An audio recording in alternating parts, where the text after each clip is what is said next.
นี่จะเป็นแอปของธนาคารการค้าในการซื้อขายหรือว่าแลกเปลี่ยนเงินตราอยู่ในแอปถ้าว่าผู้ใดมีบ่มีก็คือเข้าไปดาวน์โหลดเข้าไปเบิ่งกันได้น่าจะมีหมดทุกคนแล้วนะของธนาคารการค้าของพิเศษวันแต่ว่าในการซื้อขายนี่นั้นหลายคนบ่ฮู้ซื้อหรือว่าบ่เข้าใจกันซื้อ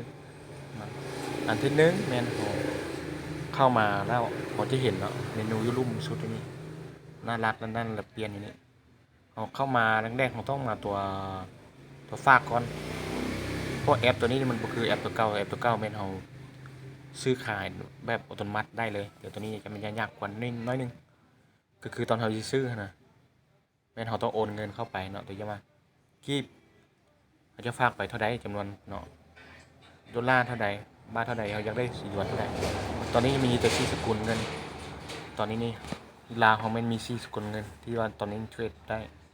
สิว่าเทรดก็บ่แม่นเนาะคล้ายๆคือเทรดนะแต่ซื้อขายนะแลกเปลี่ยนซื้อขายต่าง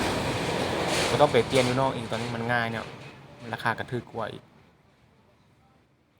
สมมุติว่าเฮาอยากเปลี่ยนหนึ่งต้องมีเงินอยู่ในบัญชีก่อนค่อยไปเฮ็ดได้เนาะตัวอย่างมันดอลลาร์$5ซะเนาะเฮาก็โอน$5นี่แอดเพิ่มปึ๊บเนาะแล้วมันจะขึ้นมาอยู่ตัวถึงสุดเห็นบ่ตัวนี้ของข้อยนี่ก็เป็น0หมดเห็นบ่กีบก็0ดอลลาร์ก็0บาทก็0หยวนก็0ตอนนี้มันบ่ได้มันตอนนี้เฮาบ่สามารถไปซื้อขายได้เราต้องเพิ่มเข้าไปฝากเข้าไปก่อนฝากเข้าไปแล้วบัดนั้นถ้าว่าเขามีเงินอยู่ในระบบเขาก็มาถอนก็คือกันเขาก็ใช้ยอดคือกันไป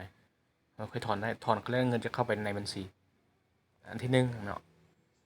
นี่ว่าของหน้าต่างภาคถอนก่อนบัดนี้ถ้าว่าเขามีเงินอยู่ตัวอย่างว่ามีเงินอยู่มีเงินแล้วมีเงินตัวอย่างว่า$5มีขึ้นอยู่ถึงนี่แต่ตอนนี้บ่ขึ้นอันนี้จะบ่ทดลองให้เบิ่งแล้วหลังจากมันมีปึ๊บเขาก็มาหน้าแลกเปลี่ยนอยู่ลุ่มสุดเนาะเห็นบ่นั่นแลกเปลี่ยนตัวอย่างว่าอันนี้เป็นดอลลาร์เนาะเขาก็มาแอดแต่เขาอยากซื้อแม่นเขาต้องไปขายเขาบ่ต้องมาอยู่หน้าขายนี่ตอนนี้มันทุกคนอยู่ในนี้เขาไปขายเหมือนเขามาวางขายเหมือนเขาสามารถซื้อได้ตอนนี้เนี่ยตัวอย่างว่าราคาถูกสุดมัน22940เนาะเขาก็มากดตัวนี้เอาซื้อทันทีเลยตัวนี้แต่ถ้าว่าเขาบ่ซื้อตัวนี้เขาก็มาวางซื้อตัวรูปพี่เนาะแต่ว่าเขาซื้อตัวรูปนี้บ่แน่นอนเขาซื้อราคาแพงเดี๋ยวป้อนให้เบิ่งเนาะว่าตอนนี้เงินตราอยู่เรตอยู่ที่เขาจะเอาตัว3ตัว300เนาะกด300อันตรายเปลี่ยนเนาะแล้วเฮาก็ป้อนเข้าไปตัวอย่างว่าตัวนี้แม่น300เฮาก็ซื้อว่าตัวอย่างซื้อ 1,000 นะมันก็ 1,000 ก็ถืออยู่3ล้านหลังจากนั้นเฮาก็ต้องมากดตัวนี้ก่อนจุดประสงค์ก่อนเลือกจุดประสงค์เนาะคลิกเข้าไปเนาะ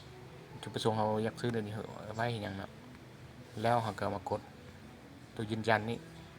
แล้วถือว่าจบรายการแต่ถ้าว่ามีรายการรอคอยวางซื้อขายมันจะอยู่ลุ่มพี่เนาะมันจะรอคอยอยู่เนี่ยรอพอถ้าสำเร็จแล้วการผลสำเร็จนี่อันนี้จะเป็นแบบนี้นี่ง่ายแต่ว่ามาบ้านนี่หลายทางบ้านนี่มีทั้งซื้อทั้งขายเนาะบ้านเห็นมาบ้านมื้อนี้นี่ลงละลง680ถ้าว่าเขายอมอยากไปซื้อนะเขากะซื้อ680แต่มื้อนี้นี่ผมก็ถึกหลายแล้วผมก็ต้องมาไปซื้ออยู่นอกเลทอยู่นอกแพงๆน่ะเก็ต0บ่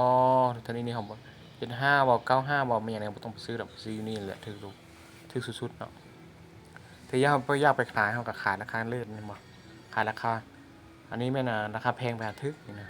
ผู้ใดอยากขายแพงๆเขาก็ซื้อไว้ตัวราคาแพงเป็นแบบนี้ก็จบเนาะรายการตัวนี้ก็บ่เข้าใจไม่หยังก็คอมเมนต์ใต้มาใต้คลิปสิเฮ็ดคลิปใหม่ให้ตื่น